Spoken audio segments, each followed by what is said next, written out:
Welcome to episode 4 of WILDwatch Virtual Safaris. Those lions that we were following in the last episode have really been sticking to the same areas a lot lately. And so today I'd like to set myself a challenge and see if we can find that third lioness and maybe even where she's hiding her cubs.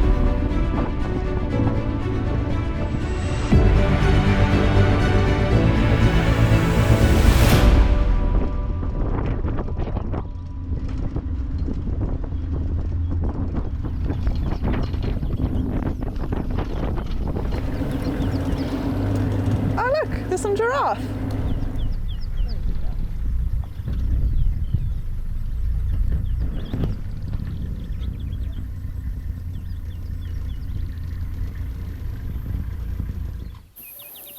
Alright, we've just come across this herd of giraffe. Some of them are standing, but there's one actually lying down, which is quite unusual. You don't often get to see that. And it might just be that he's comfortable to do so. Maybe they've scanned these open plains behind us and they've decided that there's no threat they can see.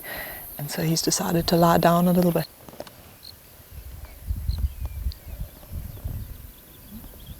And it looks like these giraffe are just enjoying the cool breeze that's now blowing through these open grasslands.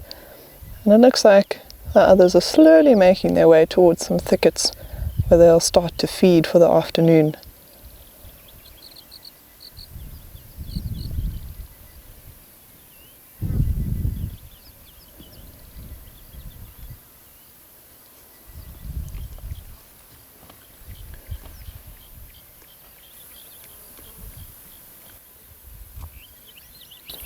Oh, look, he's about to stand up.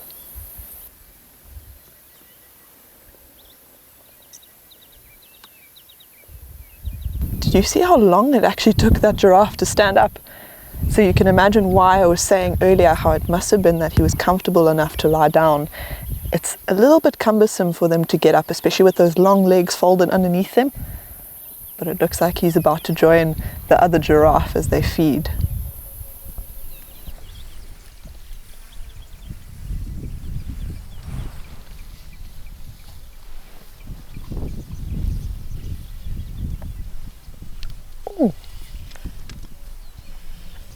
Look at those two nuzzling each other.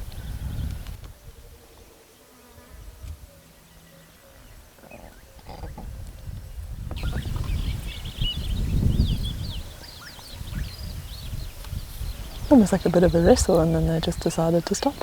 That's cool.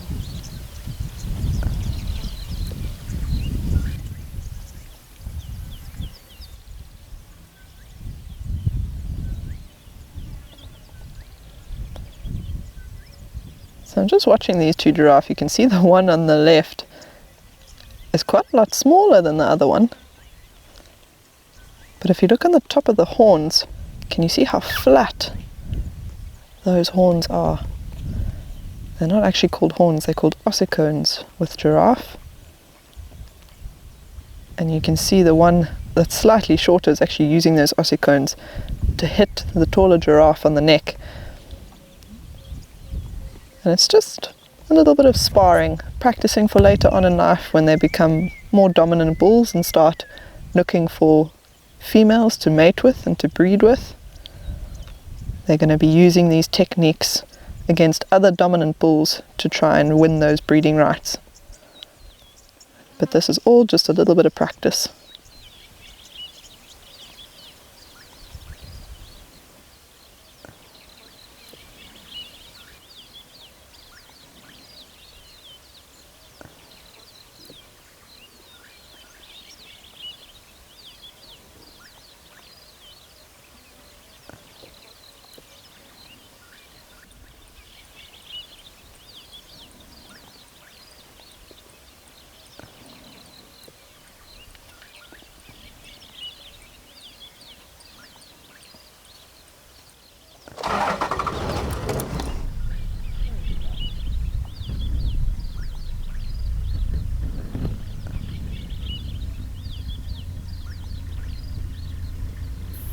So if you watch how this giraffe is chewing, it's actually chewing in a bit of a circular motion, but it's not feeding on any leaves. So very much like cattle, giraffe are actually ruminants, so they chew the cud, and so often what he's actually doing is regurgitating balls of vegetation, chewing it until it's very, very fine, and then swallowing it back down so that he can absorb all of those nutrients that those plants provide. And you can just see a little oxpecker sitting in between the horns. Normally oxpeckers will actually pick ticks and other parasites off of animals.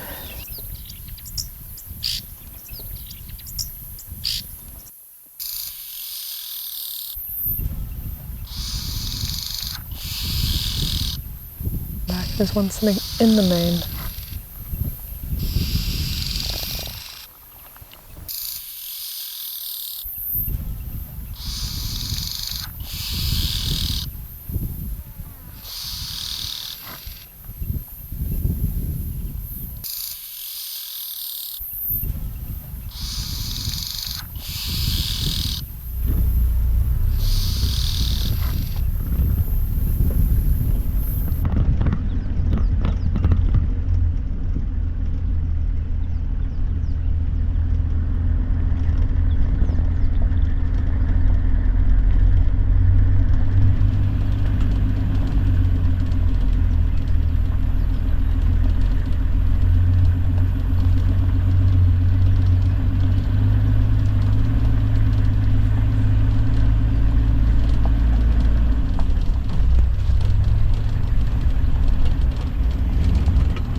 So we were just driving down the road and I noticed some tiny little ears lying in the middle of the pathway, and this lioness has just come out with her 3 cubs.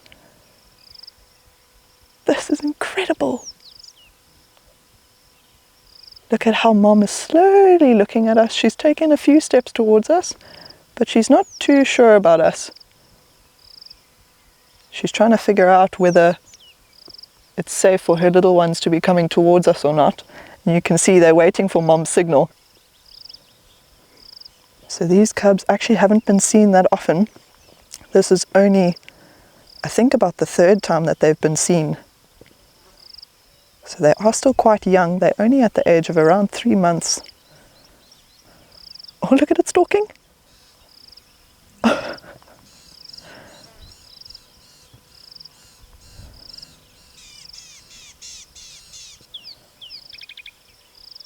Oh my goodness, this is so special.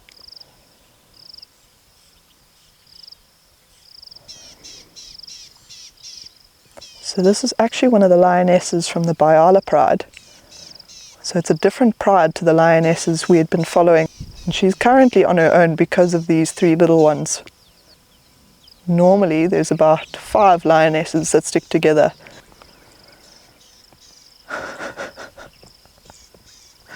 That is just too cute.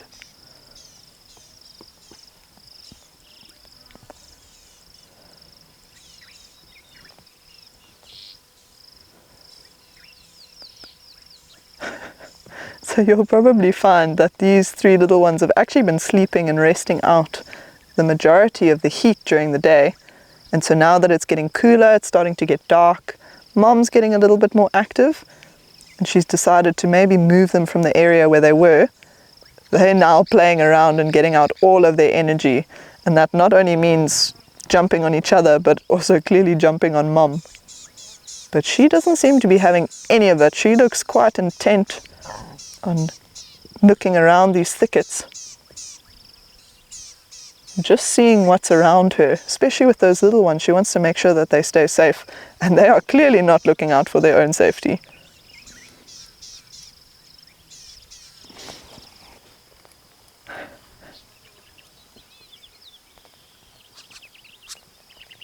So it looks like this lioness is quite intent on getting those little ones to safety, maybe to a little bit of higher ground. We did find them where it was a bit of a dip and a bit of a low point in the terrain, so she might just be using this high point to scan, but the area that she's going into is quite thick.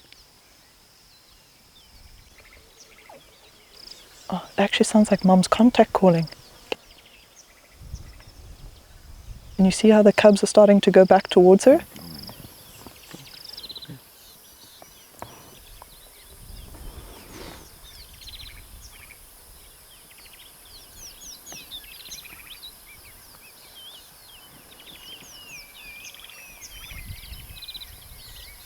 Mom actually went over the top of a little ridge, and look at this, she's taken the little ones for a drink.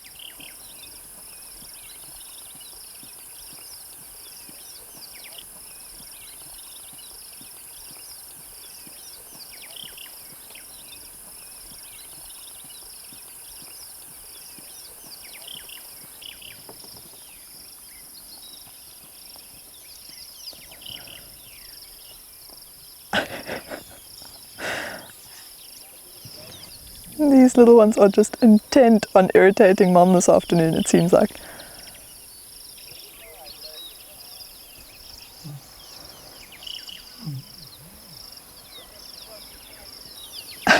And each other by the looks of things.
So this lioness is still contact calling, and initially I thought it was actually to bring the cubs closer to her, but we've just noticed there's actually another lioness behind us in the grass.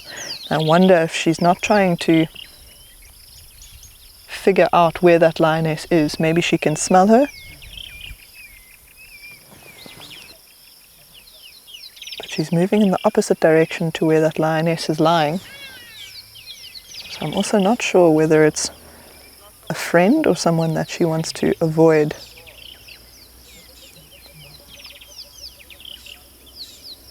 As it gets cooler, these cubs have really started to give us a show. They're playing, they're jumping on Mom, and as it gets towards evening, Mom is probably going to look for a little thicket to nestle them in, but let's see how much longer we can keep up with them.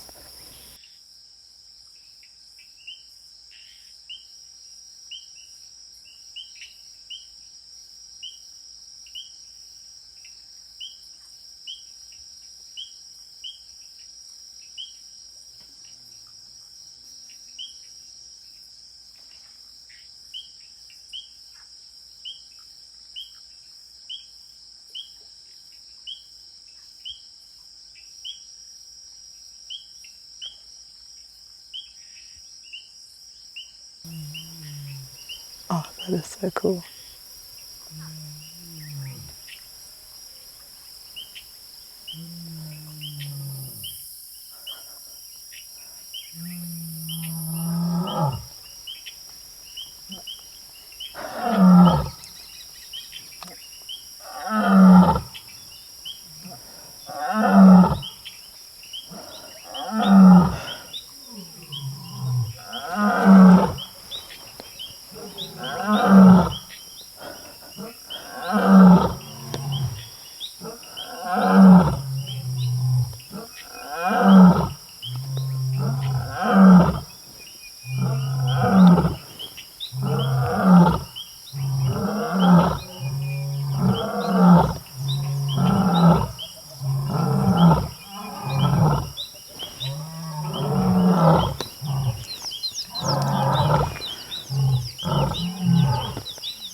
No way.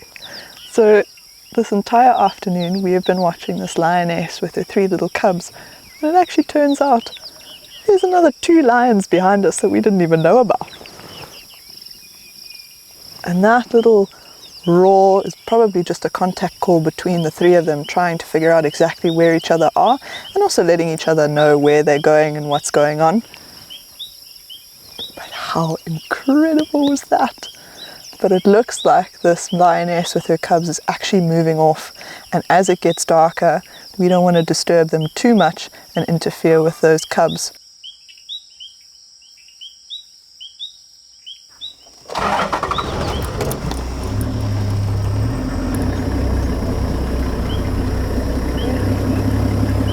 Oh, there. He's coming down to the water, straight behind the dead tree.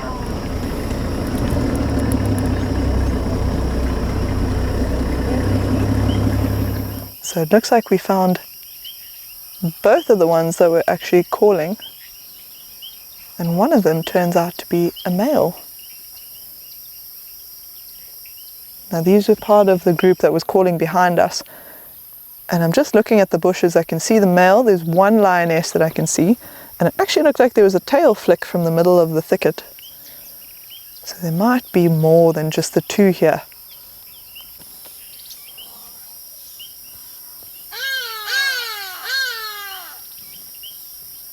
So this lion is starting to get a little bit fidgety, scratching his head at the moment. He was yawning a couple of times. So these are all signs that he's starting to get active. The lioness is inside the thicket. I can only see a couple of ears here and there, maybe a tail flick. There we go, he might walk right past us. But it depends on how much space there is for him to get around. He might very well go down towards the water and actually look for a spot to have a drink. So these lions are all part of the same pride. So this male is one of the Mkuzi males, and he is one of a coalition of 2 brothers.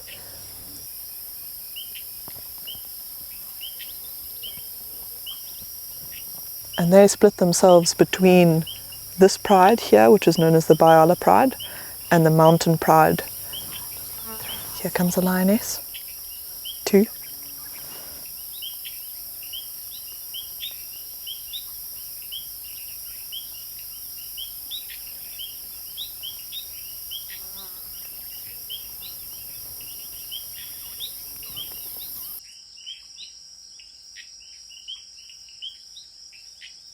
Well, how spectacular was that? So after the lioness with the 3 cubs disappeared off into the thickets, we went searching for those other lions that we could hear calling behind us, and not 1, not 2, but 4 lions came out of the thickets, including a male. How incredible is that? You really never know what you're going to find out here, and that's why I love this job.